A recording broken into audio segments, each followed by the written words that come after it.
All right, Joe, we are back on the podcast where we are training men in spiritual fitness. And I'm excited about today's episode, particularly because one of the things we've talked about kind of in and out for a long time in training men in spiritual fitness is friendship and the importance of friendship. We actually even did like a whole season, 10 episodes on the marks of a good spiritual friend.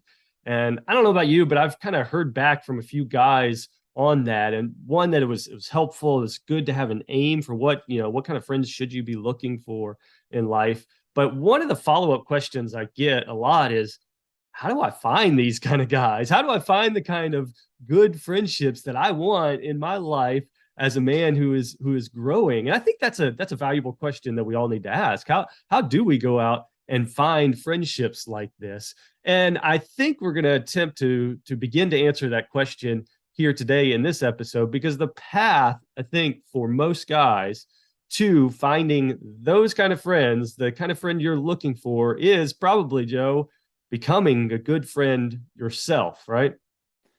Yeah, the wrong way to go about this is to get a piece of paper and write the top, the ideal friend, Mm-hmm. and to just write a list of 7 or 8, qualities, and then to go looking around and trying to find this perfect person. It's kind of like, with a spouse, like, you can't begin with that perfect list and go out and, find a perfect person, because there aren't perfect people out there. So, the much more effective way is to start with yourself and take that list, but think, okay, how do I become this person, Mm-hmm. more like this person? And if I become more like this person, there's a really good chance that I'm going to end up with other people around me. Yeah. Yeah. I think that it's wrong maybe to point guys towards, and hopefully they didn't hear us say, hey, make a list of all the perfect attributes you want in other guys and then go find that guy. I think if you make that list, I would say, hey, it's okay to make that list, because that's the list of the guy you need to become, right? Yeah, That, yeah. that's the point of that list, is to say there are attributes in friends that people are looking for, including yourself. And hey, why don't you begin to be that kind of guy? So let's try to help guys in their aim towards that. How do I myself become a better friend to those that are around me so that I can attract good, solid spiritual friendships? And I think that the approach I want to take with this is to aim guys towards virtues in Right. friendships. What does that look like to begin to develop some virtues in friendships? So I don't know. How would you start us off in that? Yeah. I mean, I realize, guys are going to hear the word virtue and think, I don't know what that word means. Yeah. I've heard it, but it's not really something that comes into my vocabulary very often. But it's a really great word. It's a word that we need to think about as Christian men. Mm-hmm. And it really just has to do with a strength, a kind of character strength. And I think the best way to think about it is a kind of muscle. It's a virtue is something that, with the help of the Holy Spirit, as we just lean upon the grace of God, that we can practice and we can grow in virtue. And, in the same way that if you practice courage, if Mm-hmm. when you are, confronted with a fearful circumstance, and rather than recoil, you actually engage, you can become more courageous. With friendship, it's the same kind of thing. There are strengths that we can develop. And as we develop these and as we practice these in real living relationships, we're going to begin to be transformed, and it'll be easier to become second nature over time. And so, these virtues are things to be thinking, how do I grow? Because we can grow through the grace of God in these areas. Mm-hmm. Yeah, when I've heard conversations about virtues before, because I'm still like, wait, what is virtue again? I still myself wrestle in my head. Okay, how do I quite understand this? Is virtue one of those things that you're born with certain virtues, and I have, this virtue of courage, and you have that virtue of honesty, and we just kind of grow in those God-given virtues? Or is this something that we're like, no, we need to pursue all virtues? I don't know. How does it work? What do you kind of naturally bent towards, and then those that you need to pursue? Yeah, I think we want to distinguish it from personality. We often Okay. say with personality and temperament, think of, okay, I'm born with this. And Mm-hmm. maybe if I'm introvert, I can be a little bit more extrovert, but it never really feels that natural to me. That's not what we're talking about. In the same way in which in Christ, we're transformed, there's fruits of the Spirit. We can actually become more like God. We can become more holy. These virtues, these are the traits that as human beings that we're made to put on and to excel in. And when you see somebody with these traits, you think, man, that's good. Mm. That's the way we're designed to be. Yeah. And they're universal in that sense that because of sin, we struggle with them. But again, through the grace of God, we have a capacity to grow in them. Mm. So yeah, nobody can say, I'm not like that. This isn't from me. All of these, it may feel uphill, but there are areas that everybody can grow in. That's good. And that's good news, I think, for guys out there. There are a lot of guys that are saying, I don't know how to be that good for I struggle with friendships, and maybe they have enough self-awareness to say, I think the problem is me, right? And maybe I need to start changing some things in myself. But where some of us get a hang up is we're like, well, I could never change that. That's just some people have that about them that, but I'll never be. And I think what you're saying is, man, with practice and with actually approaching and trying, there are virtues that we can all build inside ourselves to help us become that kind of friend that we're all aiming for. So, good news here, guys. We are going to try to guide you today through how do you become a better friend? How do you become that friend that you've been aiming for? I think we've all asked this question. Man, I want to be that guy. How do I become the friend that my men around me are looking for? So, we've got seven virtues of friendship, gospel friendship that we want to walk through. So we're just going to take them one by one, Joe. And hopefully, guys will be able to, guys, as you listen, maybe pay particular attention to one or two that you struggle with. Like, ooh, that one, I don't know that I have. I need to develop that virtue and maybe make a note of it. But let's just jump into it. Virtue number one is just recognition. So explain that one to us. Yeah, recognition. This is simply when you are with somebody, seeing the dignity, the value of their person and recognizing it because they have this value, having been created by God in his image. And I think if we're honest, when we walk into a room, let's say we even walk into church, we often divide people, between like assets and liabilities. Like this person will help me in the sort of things that I care about in life. This person's a barrier. Oh no, Steve just sat next to me. Man, Steve is, such a drain. And we reduce people's value to maybe an aspect of their personality that's difficult. When the truth is, the first thing about being a friend is just recognizing, no, like people are made in the image of God. C.S. Lewis said the most holy thing you're ever going to encounter next to the elements at communion is the person sitting beside you, at church, just this. And so to have that mindset that Jesus had where, there's the blind man, the crowd is moving past Bartimaeus. Nobody cares about Bartimaeus. They're telling him to shut up. But Jesus stops, summons him, has a conversation with the guy. And it's that kind of just recognizing the value of people. That's where friendship begins. Yeah, I think sometimes we approach friendship in the same way that we approach networking for work, right? But friendship is not networking. You're not trying to identify who are the people that I need to make contact with and be in a relationship with that may advantage me in some way or, may help me towards whatever cause. Friendship isn't networking in that sense. We're not looking at, like you said, at our people assets or liabilities. There is an inherent value in each person. So I think that means, Joe, what you're saying is that I cannot be the kind of guy that looks at another guy at church and says, I could never be friends with that guy. Yeah. Is that what you're saying? Let's just say, what would happen if Jesus had that mindset with us, right? That's true. That's fair. That's fair. Yeah. That's we fair. wouldn't be disciples. Yeah. We wouldn't be selected. That's fair. Okay. All right. So one good start towards a virtue and friendship is to be able to look at the guys around you and say, I can be friends with that guy. I see value. I see the dignity and value in those people. And that will get you on the way towards being the kind of friend that other guys are looking for. So that's good. All right. Second, presence, the virtue of presence. Well, let's start with what presence is not. Presence is not in the middle of a conversation pulling out your phone because you just got a notification, right? That is not being present. When we're talking about presence, this begins with time and attention. Those are aspects. If you're don't make time for people, and then when you're with them, if you don't listen, these are two things that are conditions of presence, but they're still not the fullness of presence. I think for presence, really what we're talking about is when you're with somebody, really caring about them. Really, there's a sense that you want to give yourself to people because you recognize that in giving ourselves, that's what we've been made and designed to do as human beings. And so, that total like look, when I'm with people, I want to be with people. And we all know that there are some guys that are like that. It's like when you're with them, they care about you. They're attentive to what's going on. Jesus, again, is like that when he's with his disciples throughout the Gospels. But if we're honest with ourselves, often like we're having a double conversation, like somebody's saying something, but simultaneously we're running through some other task list in our mind and just thinking, when can I get out of this conversation?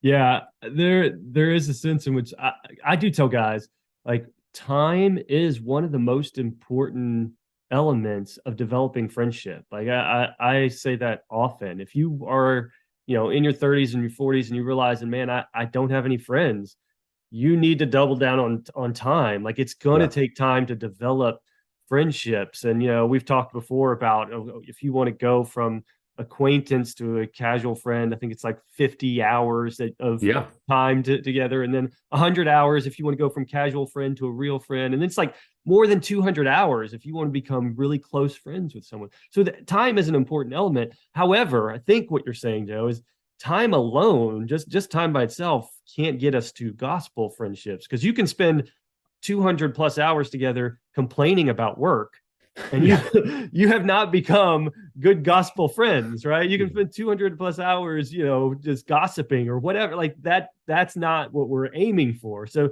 time is important, but what are you doing inside that time? What kind of presence are you having with one another? I'm gonna make this even weirder, Joe. Correct me if I'm wrong, but I think what I hear you saying is that I need to be the kind of guy that's willing to say that I want to be in a loving relationship with another man. Is that taking it too far? Yeah. Again, is that not what we see in God? Emmanuel, God with us, right? I mean, how present does God get to our lives? But, the Son of God taking flesh and dwelling among us. Mm-hmm. And there's that same, I want to love guys. I want to inhabit, their world. I want to really have a strong connection. And I want to be able to love guys, to be able to love and appreciate them and to see their value and have a deepening relationship with them. Okay, good. Yeah, I know some guys get weird when you start talking about loving, especially other men. I'm like, I don't know. I don't know why that's weird. I would say that my close gospel friends, my spiritual friends, those dudes are in a loving relationship with me. Like, those guys love me, and that's what I love about them. That's why they're a good friend to me. That time and presence and love. Jesus, greater love has no man than this than to lay down his life for his friends. I mean, you hear Jesus saying, I love you to the guys around him. And so there's nothing that we should be ashamed about that. Yeah, no, not at all. All right. So number 3, then, openness to the unbidden. Now, I got to admit, Joe, I've got it written down on paper because you sent it to me, but I have no idea what unbidden means. That's not in my everyday vocabulary. So you're really going to have to explain this one. Openness to the unbidden. Yeah. Well, let's start where most guys are.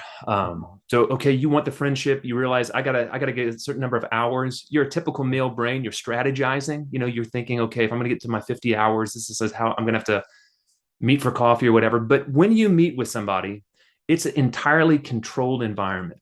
Like, you show up at Starbucks, you've got 1 hour for your schedule, and if at 58 minutes that guy just tells you his wife just left him, right, with the kids, in 2 minutes, I got another meeting. I got to go. Man. Right. And it's this kind of like, I want to be your friend, but only in this environment that I have absolute control over. That's not the way friendship works. There's that unbidden aspect, that reality that any deep relationship's an adventure outside of the control of either person. And the big question is, am I willing to go on an adventure with you? One of my favorite examples of this, I don't know if it's in the movies, but it's in the books of Lord of the Rings. But the very beginning, you've got this, this Hobbit, Frodo, he's got this terrible, mission he's got to go on. His friends find out. They're having this like kind of farewell conversation. He's saying, look, I've got to go on this dangerous journey. And, he's trying to tell them goodbye, and they stop and they say, no, you don't understand. It's not just you going, we're going to go with you. And he says, wait, you don't understand the danger. This isn't going away and coming back. I may never come back. And they're like, that's the point. We want to be on that dangerous journey with you. And that's the question with guys. Am I willing to get in an uncontrolled environment and to actually go on a dangerous journey with you, even if that means it, changing my calendar at times, causing me emotional distress at times, me having to lay down my priorities at times? Am I willing to do so? That's good. I hear you saying that my friendships aren't going to fit on my productivity calendar. Is that right? It is hard, right? It's hard to fit friendship, like a true friendship, on your productivity calendar that's perfectly outlined and everything. I think sometimes we're aiming for friendships that are organic. We always want things that just organically happen and just come together. But the truth is that some of these gospel friendships, they take some intentionality of saying, well, we're going to meet together and I'm going to have to intentionally just take more and more time with this guy, even when my calendar says no, like no. And so there's a purposefulness to approaching it in that way. But I think to realize as well that God's always doing more than we realize. And that's the danger of controlling things, because you think you know where the growth is. Yeah. But everybody knows that actually it's in the stuff that's uncontrolled, which is called suffering, that the greatest growth tends to come. And so are you willing to suffer? Are you willing to experience things that are painful that you wouldn't choose, recognizing that God's going to be using this person as much, for you as you think you're helping them? Like, God's got much bigger things in store than you do for this relationship. That's good. All right, the next one, and this one hurts me personally, so I'll let you just attack me for a little while. Dependence, the virtue of just dependence. Well, I'm gonna hurt myself, man. This is how I step into relationships. I don't say this, of course, but like, my deep attitude is, look, I'm independent, which means I don't need you. Yeah. Okay.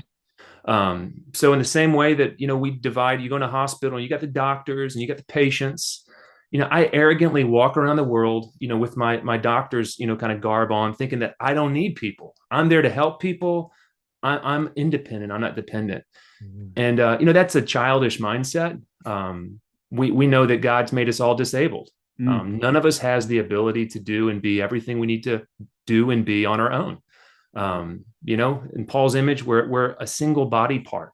We don't function on our own. And so as soon as we embrace that disability, which is called being human, we have to be dependent, because there's a grace that God is only going to give through you. And if I'm not willing to be humble enough to admit that, I'm going to miss that grace, and I'm going to, stunt my own growth as a man. So that's what dependence is. Yeah. So if you want to become a good friend to others, you have to become dependent on others in some sense, right? That's hard. That's hard to hear. That's hard to say, Joe. but there is truth in it, right? That we have to become the kind of guys that are looking for, friendship is co-laboring in some sense, right? Yeah, we can't just be, I got this all on my own. And I think that a good friend is the friend that says, I need you. I need you, bro. I need you by my side. I want to be needed by friends, right? So I need to, be dependent on their help as well. So that's good. That's helpful. All right, next one. Mutual sharing. What do you mean by mutual sharing? Yeah, I think, friendship is it's a kind of symmetrical relationship. It's two people who are standing on the same ground. It's not a therapist. It's not a doctor where one person's kind of elevated above. Yeah. It's often not a pastoral kind of member kind of thing, because often people go to their pastor and again, they want that kind of person who they think is above. Friendship is where when you sense somebody else disclosing a little bit, there's this kind of awkward dance that ensues. And, it's like the other person, the question is, am I going to respond and share something of myself? The friendship's only going to deepen if there is the mutuality, both people beginning to share. And if one person just becomes the listener and is happy to listen but never shares, it doesn't mean that they won't stay acquaintances or they might not be friends, but it's not going to deepen. And it's not really going to be something that is going to have a transformative effect. And so there's that question as a man, we don't want to share. I mean, very few. Some guys do. A lot of guys don't. But when you really care and you think, okay, I want this to be a deepening friendship, and somebody opens up, are you then going to open up a little bit more and allow that friendship to progress? Yeah, I think if guys are out there looking for something that will sit with them all day quietly and just take from them, then they should just go buy a bucket of leeches, right? Yeah, that's right. But that's not that's not friendship, right? We're not there to just be so I think part of the instinct in a lot of guys is to do conversation in two ways.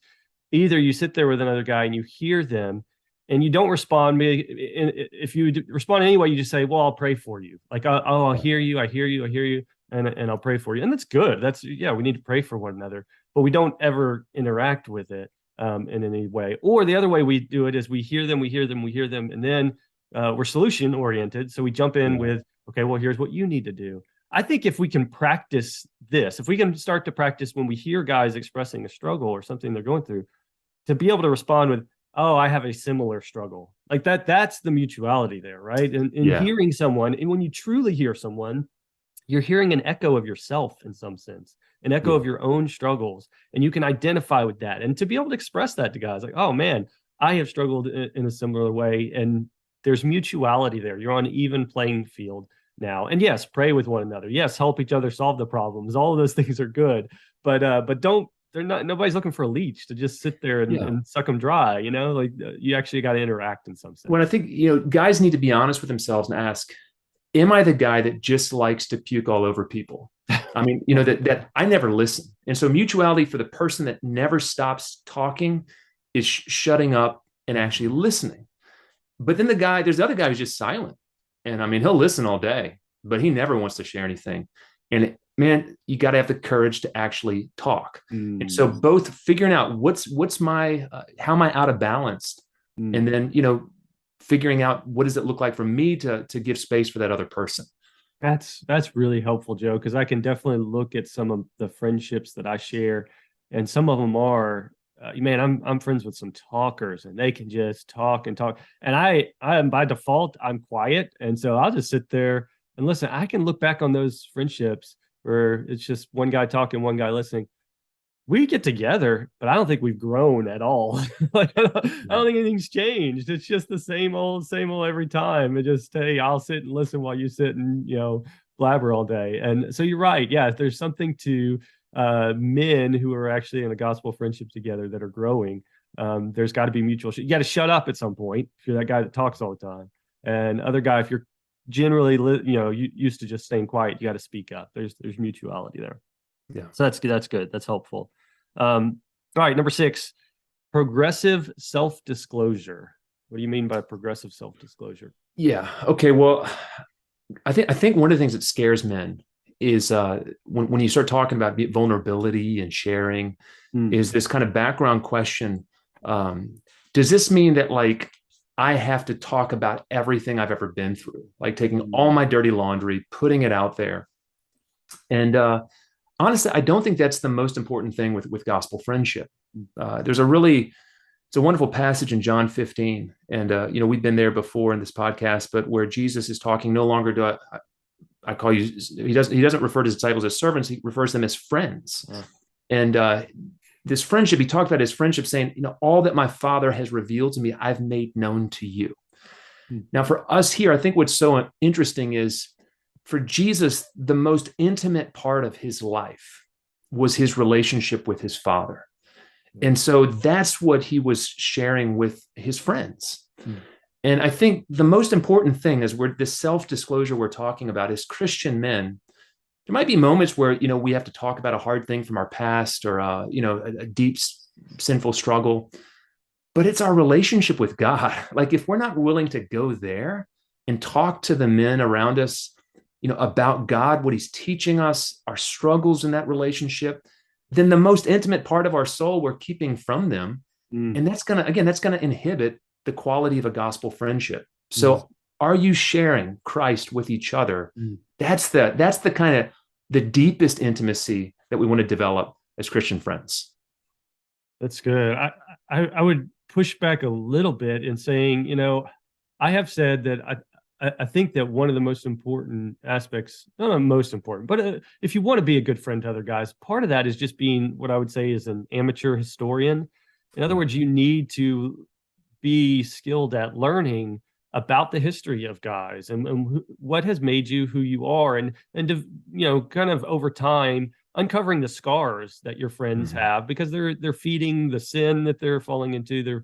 They're feeding some of their story and how it's playing out. So I think there is something to each other's past that we need to learn about. So what more is it that you're pointing to here? That, I don't know, would you push back on that at all? Would you? It sounded like you're saying we don't need to know the history of one another, or is that what you're saying? I think it's within the context of our walk with God that stuff should come up. Uh-huh. So, if you had a difficult upbringing, how has God worked that into your relationship with Him? How has that caused you to get to know Him, or what struggles? Like, how do we have this friendship where it's based on a relationship with God? Mm-hmm. And as the stuff comes up from the past, it's not just contextless, and it's not just about me sharing for sharing's sake necessarily, but it's because we both want to deal with this stuff. We want to learn how to grow, how to trust God, how to put on His character. And it's in that context, wrestling with that deepest part of ourself, that we start to share more and are willing to share more. That's good. All right. So if I'm putting these pieces together now, I think I can put them together in my head. We would say, don't be an amateur historian learning more and bringing all the scars up from your friend's past, if that's the end in and of itself. Yeah. We aren't therapists for one another. In one sense, we Right. need to hear from one another, but our aim is to grow in godliness together. So if there are scars from our past, we share them and slowly may discover those about one another, for the aim of sharing Christ with one another, as you kind of outlined there. There's a difference between you can become best friends with a guy and know everything about them. Some couple of my best friends, they know almost everything about my history, my my upbringing. They were there with me. However, they can be my best friends and not my spiritual friends or my gospel friends. Yeah. So there is a distinction there of what we're aiming for. What guys need is gospel friendships, and you can't have gospel friendships without Christ. So the most intimate thing you're sharing is not necessarily the scars from your past, but it is Christ. And how are we sharing that with one another? Is that a better way to frame it? So here's a question I think that a guy, ask your Christian friend, what's the hardest lesson God's ever taught you? That's good. I mean, you're going to find out so much about each other, but you shouldn't be embarrassed, because if God's taught you something, why wouldn't you want to communicate that to somebody else who's trying to learn about God? Like, there's a reason, there's a purpose, and it's not just for pain, but for growth. And I think so that would be the kind of example I'd give God. That's good. All right. Last one, pilgrim solidarity. That just sounds cool. I don't know what it means, but it's pilgrim solidarity. This is where, again, there's a context for our friendship. We're headed to the throne of God. We're headed to the wedding supper of the Lamb. Once you have that destination, being spotless in the presence of Christ, that changes what the journey's all about. And that's when all of a sudden beginning to be able to talk about temptation, talk about address temptation, a kind of honesty, a kind of really helping each other along. It's not just about momentary happiness. It's about making progress on this pilgrim journey. Like, that's a different context for friendship than if it's just about having somebody who's fun to watch a game with or share an interest with. Yeah. If you want to be a good friend to others, be the kind of guy that wants to go somewhere. I mean, that's pretty simple, but be the kind of guy that has a direction in life, that's aiming for something, that's on their way somewhere, and you're bringing guys along, and that's friendship there. I think there's a sense in which we can approach friendship of, can I just have someone beside me while I watch the game? And so I won't be lonely. And we need friendship to not be lonely, sure.